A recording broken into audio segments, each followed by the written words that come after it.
शांति। अव्यक्त मुरली 3 नवेम्बर 1981। मुरलीर सारांश, योद्धा नुहे हृदय सिंहासन अधिकारी हो। आज दूरदेश रहुथिबा परदेशी बाबा निजर पिलामानंक सहित मिसिबाकु आसिछंती। पिलामानंकु मध्य स्वदेशर स्मृति देबाकु आसिछंती एवं समर्थ करी साथीरे नेइजिबा पई आसिछंती। तेबे स्वदेश स्मृति रे आसीगला ना। एहा परदेश एवं पर राज्य, जेउठी पुरुणा ही पुरुणा देखिबाकु मिलिछि। व्यक्ति को देख बा वस्तु को देख, सब कौन देखा जाउछि? सब जड़जड़ीभूत होई जाइछंती। चतुर्दिगरे अंधकार व्यापी रहिछि। एही देशरे तुमे माने बंधन रे बांधी होई बंधन युक्त आत्मा होई जाइछ। तेणु बाबा आसी स्वरूप स्वदेशर स्मृति देई बंधन मुक्त करी स्वदेश को नहीं जाउछंती। ता सहित स्वराज्यर अधिकारी करुछंती। तेबे सबु पिला माने निजर स्वदेश को जीवा पई प्रस्तुत छ। जेपरी तुमे माने गोटे ड्रामा देखाइछ, स्वर्ग को जीवा को इच्छा थिले मध्य केही बिरल ही प्रस्तुत हुअंती। सेही परी बाहाना करी जीवु जीवु कहूना तो सबु हिसाब किताब समाप्त करी देइछ ना एबे किछि बाकी रहिछि? निजर हिसाब किताबर समाप्ति समारोह पालन करी देइछ ना? ए पर्यंत प्रस्तुति ही करिबारे लागिछ। एपरि तो भाबुना जे शेष समय यही समाप्ति समारोह पालन करिबो। जदि समाप्ति समारोह एबेठारु पालन करिबो, तेबे अंत समय रे संपूर्णता समारोह पालन करिबो। एही पुराना हिसाब किताब को समाप्त करिबाकु हेबो।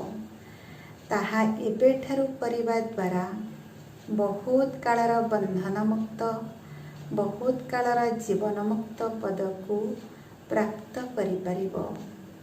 नहेले अंतिम समय पर्यंत युद्ध करुथिबा योद्धा ही होई रही जीवो।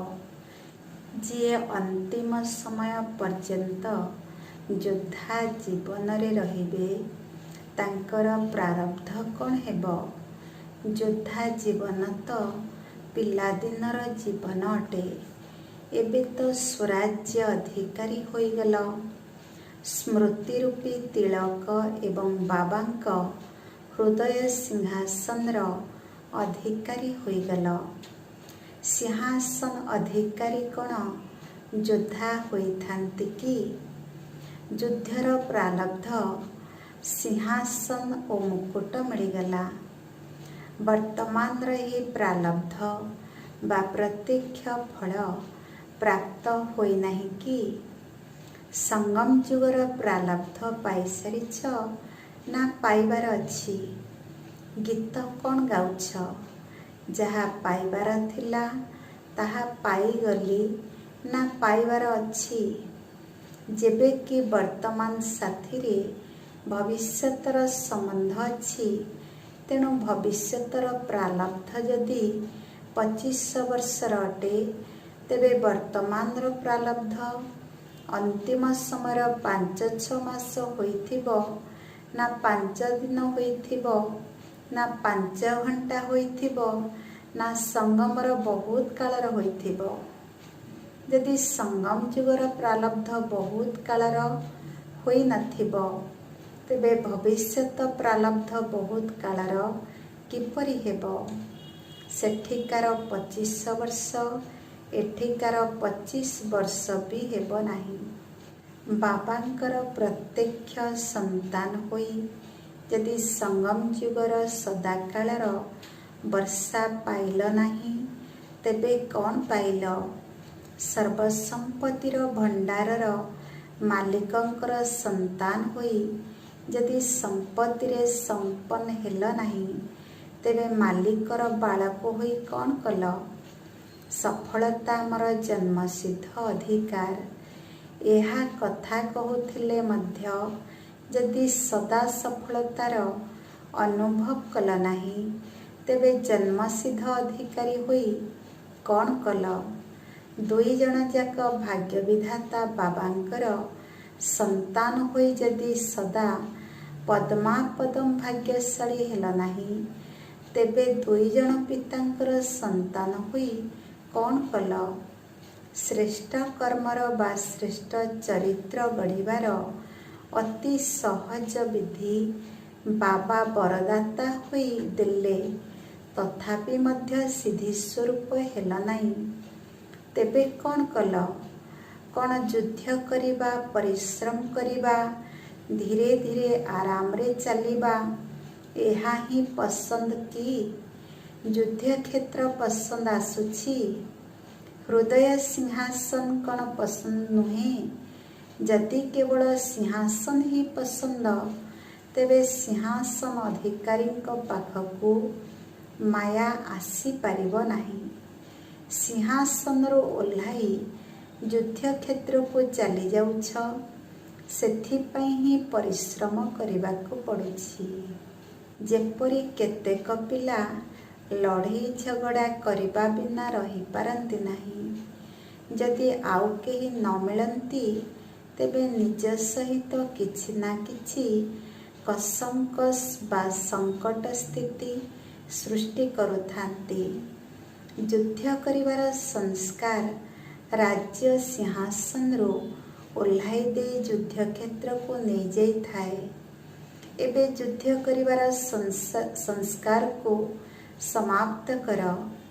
ରାଜ୍ୟ କରିବାର ସଂସ୍କାରକୁ ଧାରଣ କର, ଲବ୍ଧି ହୁଅ। ତେବେ ବହୁ କାଳର ଭବିଷ୍ୟତ ପ୍ରାଲବ୍ଧି ମଧ୍ୟ ହୋଇପାରିବ। ଯଦି ଅନ୍ତିମ ସମୟ ପର୍ଯ୍ୟନ୍ତ ଯୁଦ୍ଧ କରିବାର ଜୀବନ ରହିଥିବ, ତେବେ କ'ଣ ହେବ? ଚନ୍ଦ୍ରବଂଶୀ ହେବାକୁ ପଡ଼ିବ। ସୂର୍ଯ୍ୟବଂଶୀର ଲକ୍ଷଣ ସର୍ବଦା ଖୁସିର ରାସ କରିଲା ବାଲା, ସର୍ବଦା ଅତୀନ୍ଦ୍ରିୟ ସୁଖର ଦୋଳିରେ ଝୁଲିବା ବାଲା। ଚନ୍ଦ୍ରବଂଶୀ ରାମଙ୍କୁ କେବେ ଦୋଳିରେ ଝୁଲାନ୍ତି ନାହିଁ, ରାସ କରିବାର ଦେଖାନ୍ତି ନାହିଁ। ଯୁଦ୍ଧ କରିବା ତୀର କମାଣ ବା ଧନୁ ହିଁ ଦେଖାନ୍ତି। ତାଙ୍କ ପରେ ରାଜ୍ୟ ଭାଗ୍ୟ ମିଳିବ। ଅଧା ସମୟରେ ରାଜ୍ୟ, ବହୁ କାଳ ତ ନୁହେଁ ନା, ତେବେ ସର୍ବଦା ଦୋଳିରେ ଝୁଲୁଥାଅ। ସମସ୍ତଙ୍କ ସହିତ ରାସ ବା ସଂସ୍କାର ମିଶାଇ ଖୁସିର ରାସ କରି ଚାଲ। ଏହାକୁ କୁହାଯାଏ ସଙ୍ଗମ ଯୁଗର ପ୍ରାଲବ୍ଧ ସ୍ୱରୂପ। ପୁରୁଷାର୍ଥୀ ଅଟୁ। ଏହି ଶବ୍ଦ ମଧ୍ୟ କେତେ ଦିନ ପର୍ଯ୍ୟନ୍ତ କହିବ? ଏବେ ଏବେ ପୁରୁଷାର୍ଥୀ, ଏବେ ଏବେ ପ୍ରାଲବ୍ଧି।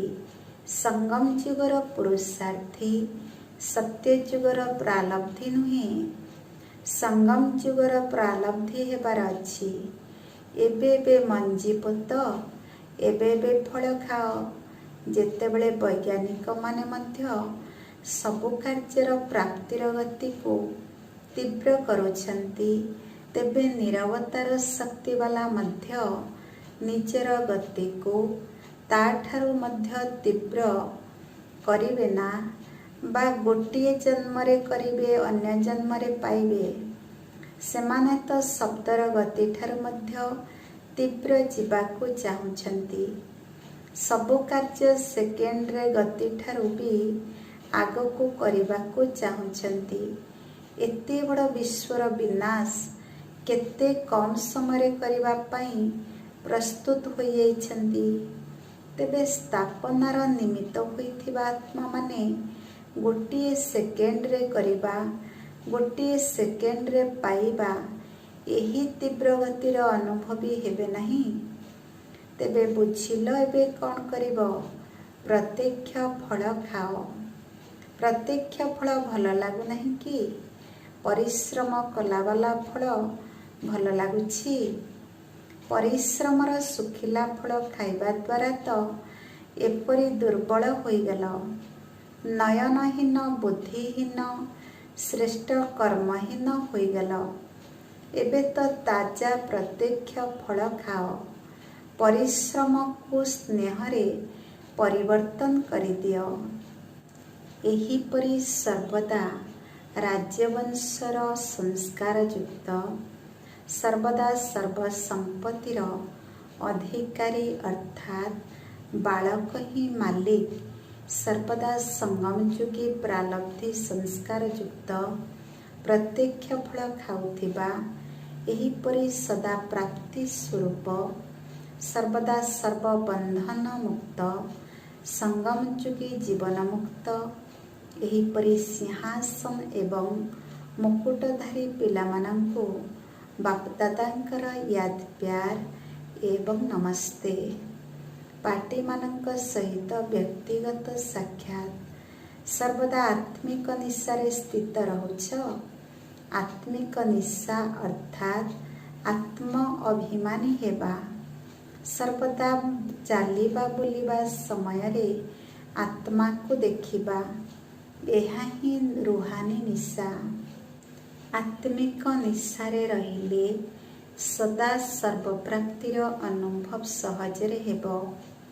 ଯେପରି ସ୍ଥୂଳ ନିଶାରେ ରହିଲା ବାଲା ମଧ୍ୟ ନିଜକୁ ପ୍ରାପ୍ତିବାନ ଭାବିଥାନ୍ତି, ସେହିପରି ଆତ୍ମିକ ନିଶାରେ ରହିଲା ବାଲା ସର୍ବପ୍ରାପ୍ତି ସ୍ୱରୂପ ହୋଇଯାଇଥାନ୍ତି। ଏହି ନିଶାରେ ରହିଲେ ସବୁ ପ୍ରକାରର ଦୁଃଖ ଦୂର ହୋଇଯାଇଥାଏ। ଦୁଃଖ ଏବଂ ଅଶାନ୍ତିର ବିଦାୟୀ ହୋଇଯାଇଥାଏ। ଯେବେକି ସବୁଦିନ ପାଇଁ ସୁଖଦାତାଙ୍କର, ଶାନ୍ତିଦାତାଙ୍କର ସନ୍ତାନ ହୋଇଗଲ, ତେବେ ଦୁଃଖ ଅଶାନ୍ତିର ବିଦାୟୀ ହୋଇଗଲା ନା? ଅଶାନ୍ତିର ଚିହ୍ନ ବର୍ଣ୍ଣ ମଧ୍ୟ ନାହିଁ। ଶାନ୍ତି ସାଗରଙ୍କର ସନ୍ତାନ ଅଶାନ୍ତ କିପରି ହୋଇପାରିବ? ଆତ୍ମିକ ନିଶା ଅର୍ଥାତ୍ ଦୁଃଖ ଅଶାନ୍ତିର ସମାପ୍ତି। ତାହାର ବିଦାୟୀ ସମାରୋହ ପାଳନ କରିଛ। କାରଣ ଅପବିତ୍ରତା କାରଣରୁ ଦୁଃଖ ଅଶାନ୍ତିର ଉତ୍ପତ୍ତି ହେଉଛି। ଯେଉଁଠି ଅପବିତ୍ରତା ନାହିଁ, ସେଠାରେ ଦୁଃଖ ଅଶାନ୍ତି କୁଆଡ଼ୁ ଆସିବ? ପତିତପାବନ ବାବାଙ୍କ ସନ୍ତାନ ମାଷ୍ଟର ପତିତପାବନ ହୋଇଗଲ। ଯିଏ ଅନ୍ୟମାନଙ୍କୁ ପତିତରୁ ପାବନ କରୁଛନ୍ତି, ସେ ନିଜେ ବି ପାବନ ହୋଇଥିବେ ନା? ଯିଏ ପାବନ ବା ପବିତ୍ରାତ୍ମା, ତାଙ୍କ ପାଖରେ ସୁଖ ଏବଂ ଶାନ୍ତି ସ୍ୱତଃ ରହିବ। ତେବେ ପାବନ ଆତ୍ମା ଶ୍ରେଷ୍ଠ ଆତ୍ମା ତଥା ବିଶେଷ ଆତ୍ମା ଅଟ। ବିଶ୍ୱରେ ମହାନ ଆତ୍ମା ଅଟ।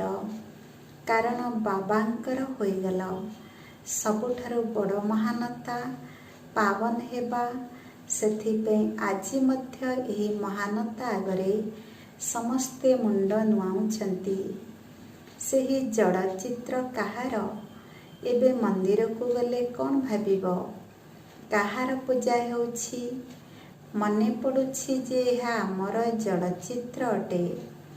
ନିଜକୁ ଏପରି ମହାନ ଆତ୍ମା ଭାବି ଚାଲ, ଏପରି ଦିବ୍ୟ ଦର୍ପଣ ହୁଅ, ସେ ଯେଉଁଥିରେ ଅନେକ ଆତ୍ମାମାନଙ୍କୁ ନିଜର ଅସଲ ଚେହେରା ଦେଖାଯିବ। ସର୍ବଦା ଉନ୍ନତି ଆଡ଼କୁ ଯାଉଛ। ପ୍ରତି ପାଦରେ ଉନ୍ନତି କଳାର ଅନୁଭବୀ। ସଂକଳ୍ପ, ବାଣୀ, କର୍ମ, ସମ୍ପର୍କ ଏବଂ ସମ୍ବନ୍ଧରେ ସଦା ଉନ୍ନତି କଳା। କାରଣ ଉନ୍ନତି କଳାର ସମୟ ଅଟେ।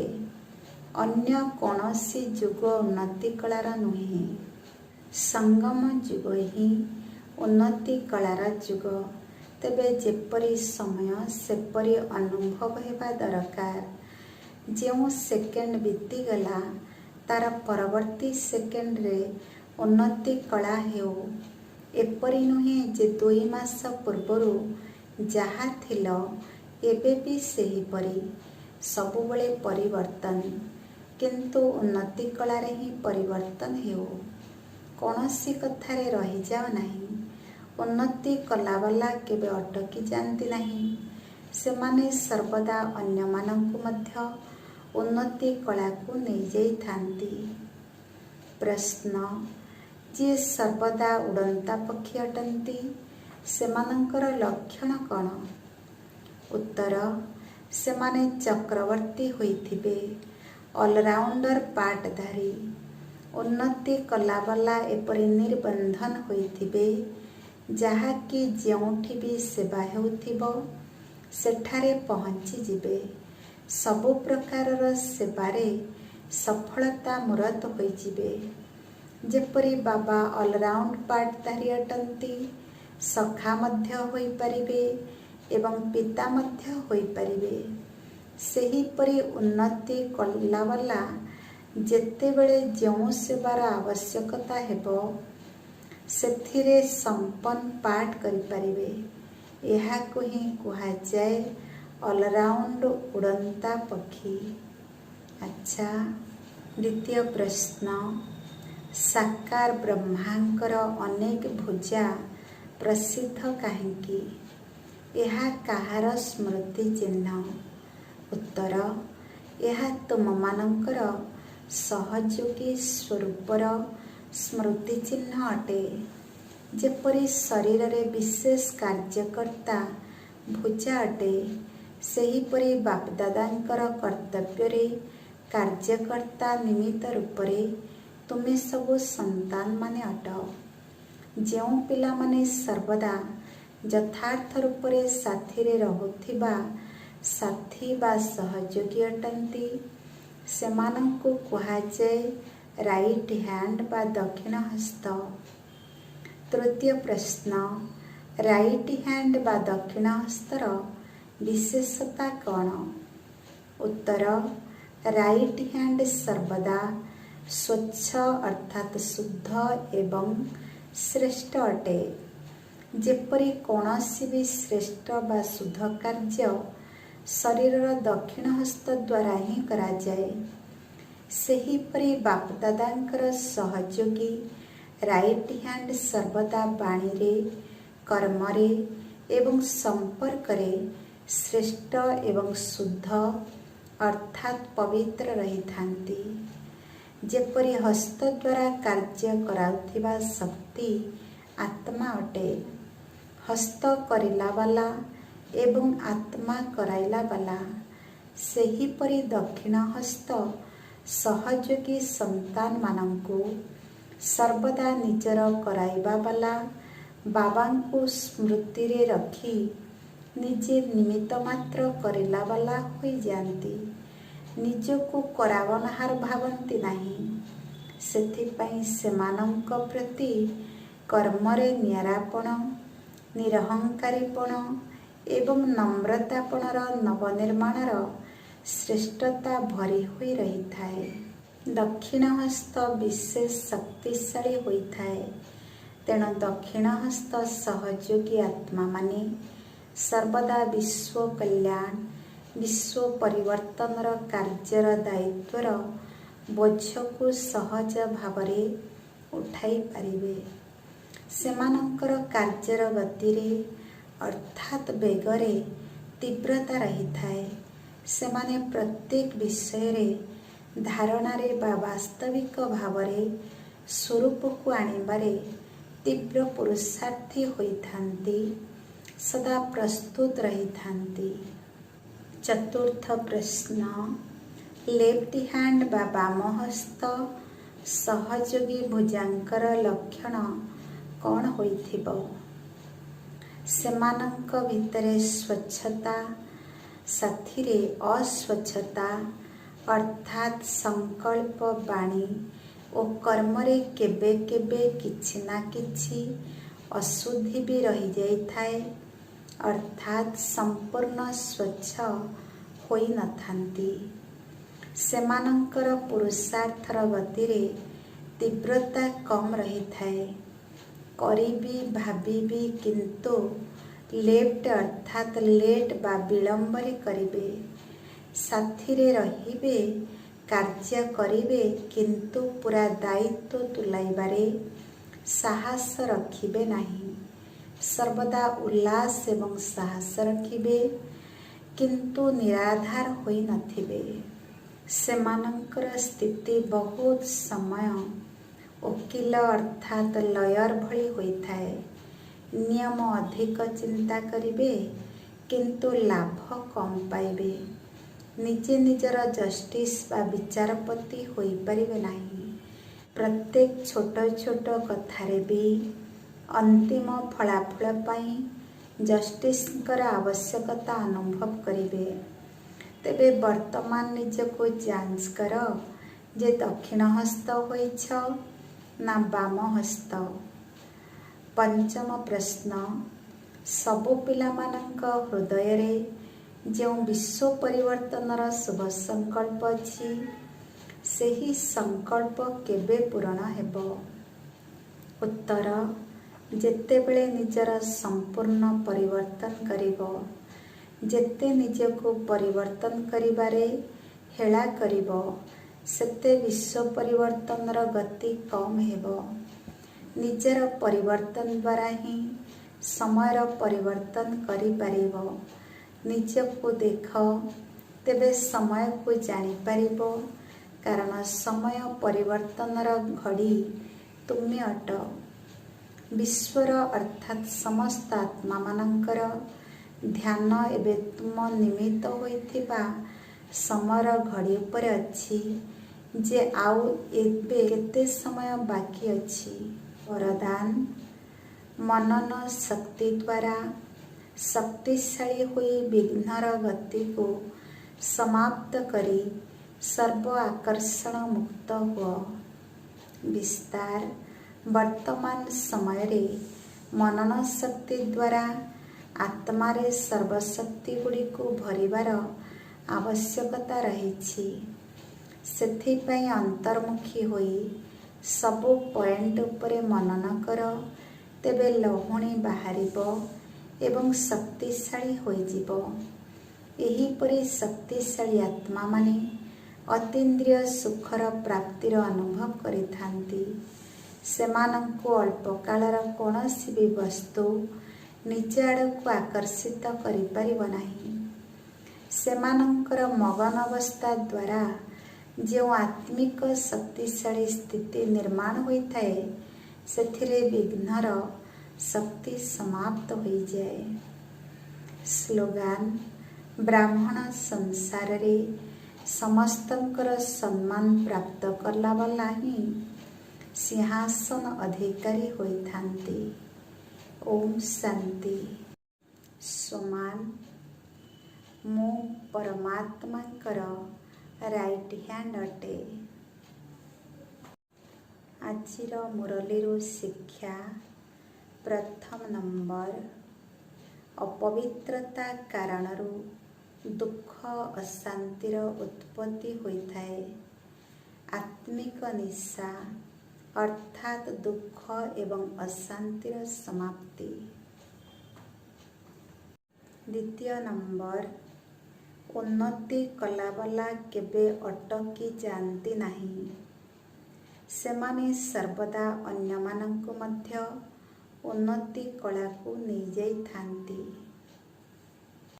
ତୃତୀୟ ନମ୍ବର, ସମସ୍ତଙ୍କ ସହିତ ରାସ ବା ସଂସ୍କାର ମିଶାଇ ଖୁସିର ରାସ କରିଚାଲ। ଏହାକୁ କୁହାଯାଏ ସଙ୍ଗମ ଯୁଗର ପ୍ରାରବ୍ଧ ସ୍ୱରୂପ। ଓମ୍ ଶାନ୍ତି।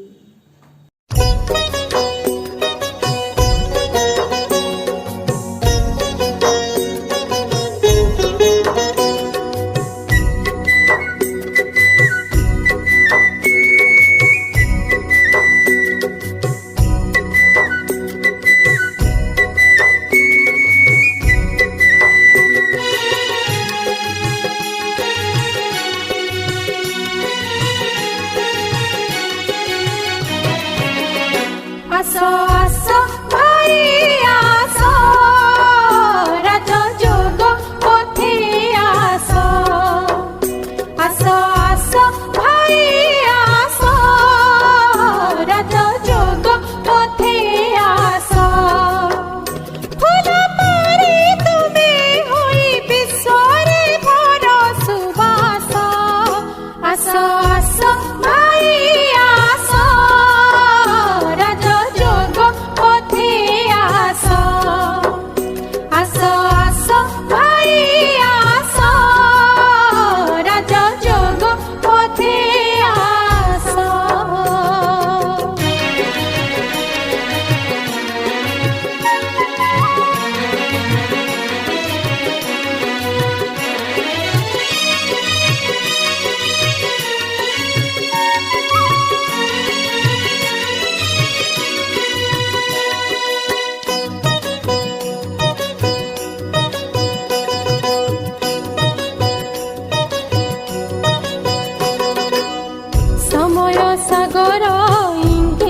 ଅଛି ହେଳା କର ନାହିଁ ଆଉ। ଓ ଅନ୍ଧାର ରାତିରେ ପ୍ରଭୁ ନାଉରିଆ ଡାକୁଛନ୍ତି ଖୋଲି ବାହୁ। ବିକାର ବନ୍ଧନ ଜନମେ ଜନମେ, ବିକାର ବନ୍ଧନ ଜନମେ ଜନମେ କରିଛି ତୁମକୁ ଦାସ। ଆସ ଆସ ଭାଇ ଆସ, ରାଜଯୋଗ ପଥେ ଆସ। ଆସ ଆସ ଭାଇ ଆସ, ରାଜଯୋଗ ପଥେ ଆସ।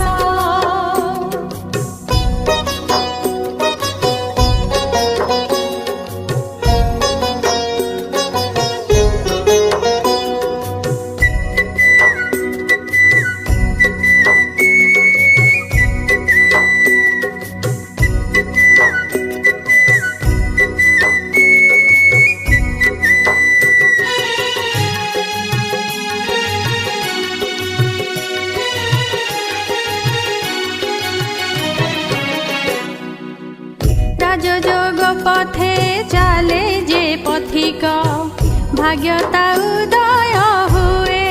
হো পায় সিংহাসন তিলক বসন, পাপ তাপ ধোই যায়।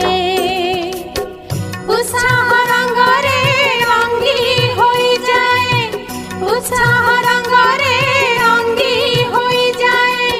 মনরে ভরি উল্লাস। আস আস ভাই আস, রাজযোগ পথে আস। আস আস ভাই আস, রাজযোগ পথে আস।